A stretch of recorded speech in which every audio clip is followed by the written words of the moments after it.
नमस्कार, स्वागत करती हूं आप सभी का सुपरफास्ट न्यूज बुलेटिन में। आपके साथ मैं हूं अमीषा यादव। शुरू करते हैं खबरों का सिलसिला फटाफट अंदाज में। प्रधानमंत्री मोदी ने पराक्रम दिवस कार्यक्रम 2025 के अवसर पर कहा, आज जब हमारा देश विकसित भारत के संकल्प को सिद्ध करने में लगा हुआ है तो हमें नेताजी के जीवन से प्रेरणा मिलती है। उनके जीवन का सबसे बड़ा लक्ष्य था आजाद हिंद। नेताजी ने देश की आजादी के लिए आजाद हिंद फौज भी बनाई। साथियों, आज जब हमारा देश विकसित भारत के संकल्प की सिद्धि में जुटा है, तब नेताजी सुभाष के जीवन से हमें निरंतर प्रेरणा मिलती है। नेताजी के जीवन का सबसे बड़ा लक्ष्य था आजाद हिंद।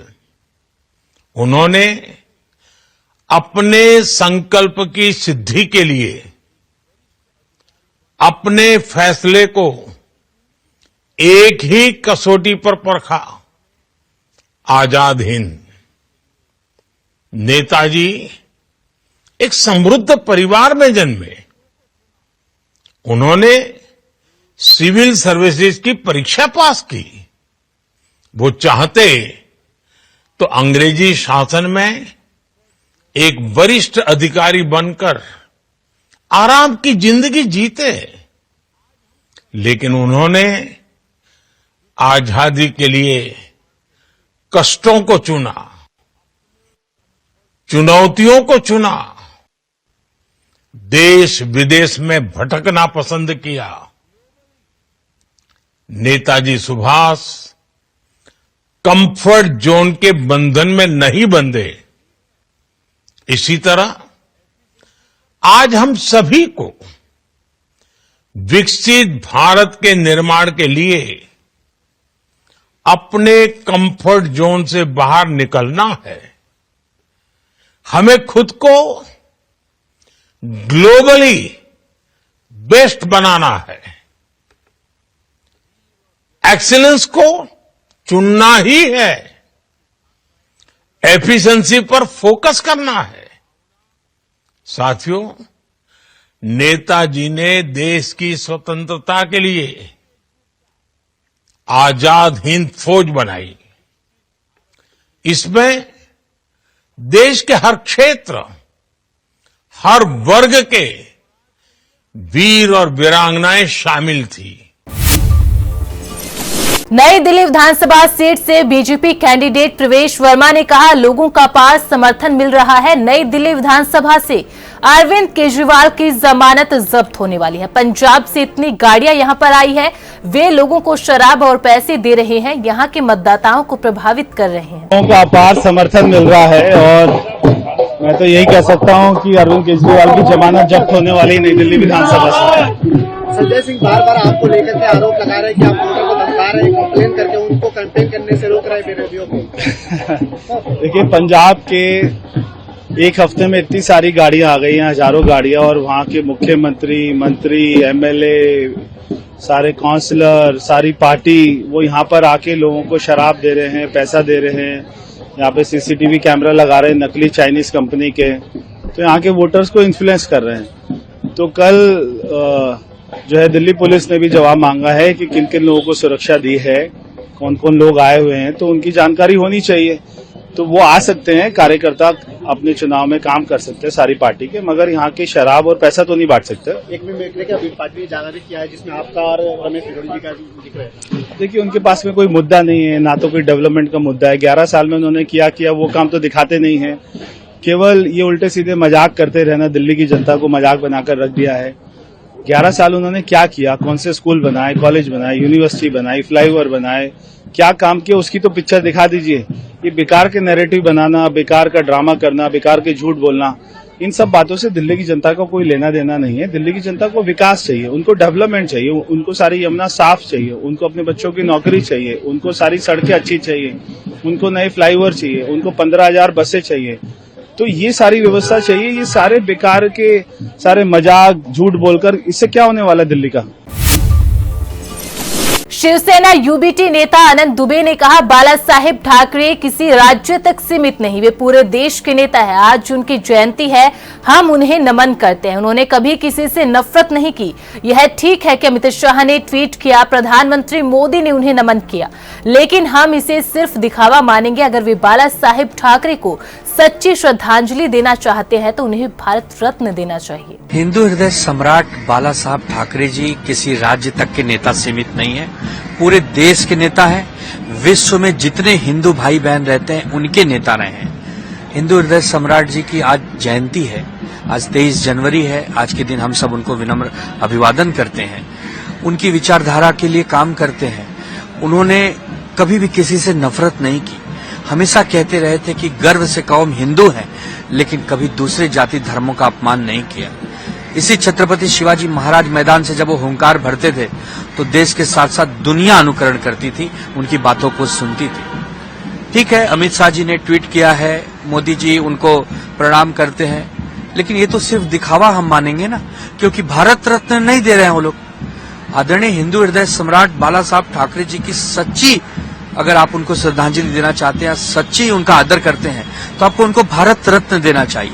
आपने वीर सावरकर जी को भारत रत्न अभी तक नहीं दिया, बाला साहब ठाकरे जी को भारत रत्न अभी तक नहीं दिया। केवल इन महापुरुषों का आप नाम लेते हैं, जब वोट चाहिए होता है तो बड़े बड़े होर्डिंग्स लगाते हैं, और जब काम खत्म हो जाता है तो आप हमारे महापुरुषों को भूल जाते हैं। तो हम यही चाहेंगे, सरकार से मांग करेंगे कि अमित शाह जी हों और चाहे नरेंद्र मोदी जी हों और चाहे देवेंद्र फडणवीस जी हों, आप सचमुच अगर बाला साहब ठाकरे जी के हितैषी हैं, उनको मानते हैं, तो आप उनको भारत रत्न देना चाहिए। आपने उनकी पार्टी तोड़ दी, आपने उनके पुत्र के पीठ में छुरा भोंककर उनकी चलती सरकार को गिरा दिया। केंद्रीय मंत्री गिरिराज सिंह ने कहा, दिल्ली में 11 साल से आम आदमी पार्टी की सरकार है। जब से वे मुख्यमंत्री बने, घोटाले पर घोटाले हुए, शराब घोटाला, शिक्षा घोटाला, जनता से जो वादे किए थे उसमें भी घोटाला किया। घोटाले वाली सरकार के सरताज अरविंद केजरीवाल आज निराश है। केजरीवाल 11 साल से उनकी सरकार दिल्ली में काम कर रही है। जब से वो मुख्यमंत्री बने हैं, घोटाले पे घोटाला। अभी 300 करोड़ का आरोप सीएजी के रिपोर्ट को न देने वाला है। शराब घोटाला, शिक्षा घोटाला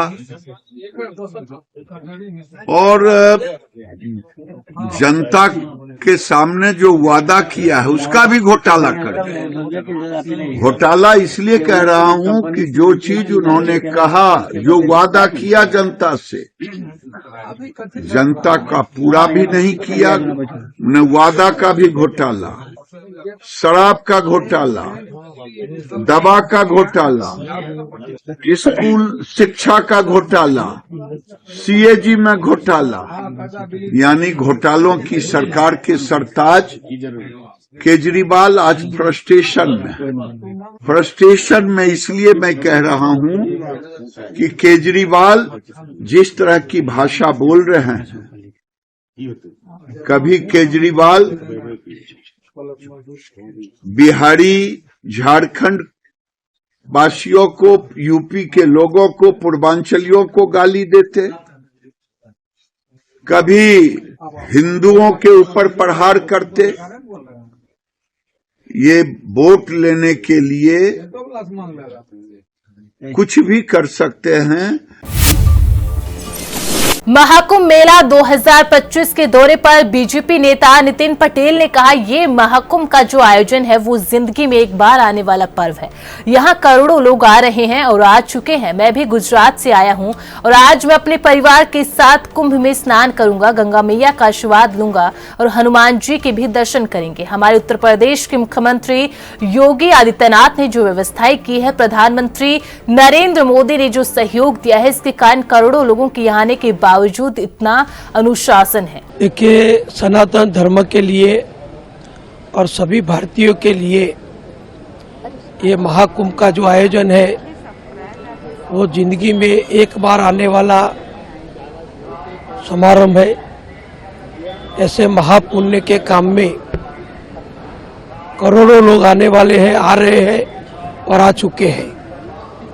मैं भी गुजरात से आया हूँ, मेरे परिवार के साथ आया हूँ और आज हम परिवार के साथ कुंभ स्नान करेंगे, गंगा मैया का आशीर्वाद लेंगे, हनुमान जी का भी दर्शन करेंगे और जो अखाड़े आए हैं, पूज्य जो संत महात्मा आए हैं, उनके भी दर्शन करेंगे और यह ये पवित्र स्थल पर जितना हो सके इतना ज़्यादा टाइम बिता के आनंद व्यक्त करेंगे, लाभ लेंगे।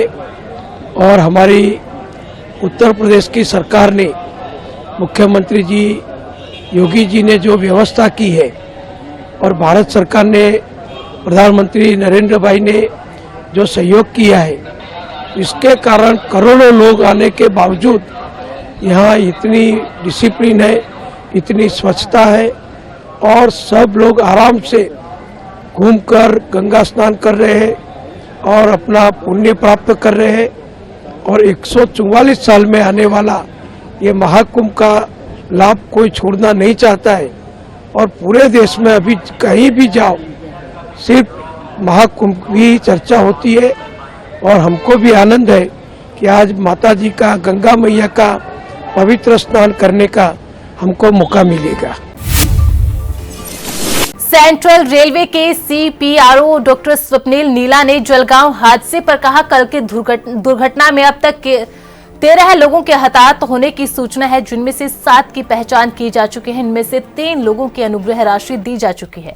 रेलवे की ओर से मृतकों के परिजनों को 1.5 लाख रुपए, घायलों को 50,000 रुपए और मामूली रूप से घायलों को 5,000 रुपए की अनुग्रह राशि दी जा रही है। देखिए, जो कल अनफॉर्चुनेट हादसा हुआ था, उस हादसे में अब तक 13 लोगों के हताहत होने की जानकारी सामने आई है। इसमें से 7 जो हताहत व्यक्ति हैं उनकी पहचान कर दी गई है। इनमें से जो एक्स ग्रेशिया पेमेंट है वो पेमेंट 3 व्यक्तियों को दिया जा चुका है। जो व्यक्ति मृत हुए हैं, हताहत हुए हैं, उनको 1,50,000 रुपए, जिन व्यक्तियों को सीरियस इंजरी हुई है उनको 50,000 रुपए और जिन व्यक्तियों को सिंपल इंजरी हुई है उनको 5,000 रुपए का एक्स ग्रेशिया पेमेंट रेलवे के द्वारा दिया जा रहा है। इसी के साथ में रात में हमारे जनरल मैनेजर साहब स्वयं PCMD मैडम और बाकी PHODs के साथ में और DRM भुसावल के साथ में सभी यात्रियों को व्यक्तिशः मिलकर आए हुए हैं। उनकी स्वास्थ्य के सुधारना के लिए जो भी खबरदारियां ली जा रही है उनके लिए भी प्रयास किया जा रहा है। भुसावल मंडल के डॉक्टरों की एक टीम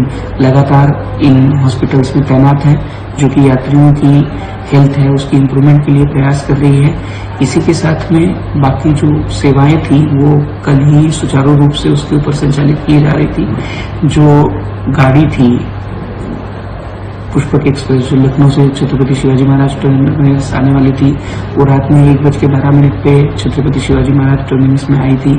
उसके बाद में उनके यात्रियों को यहाँ से सारी मदद की गई। उन सभी यात्रियों को अपने अपने निश्चित स्थान तक पहुंचाने में रेलवे द्वारा जो मदद, संभव मदद है, वो की गई है।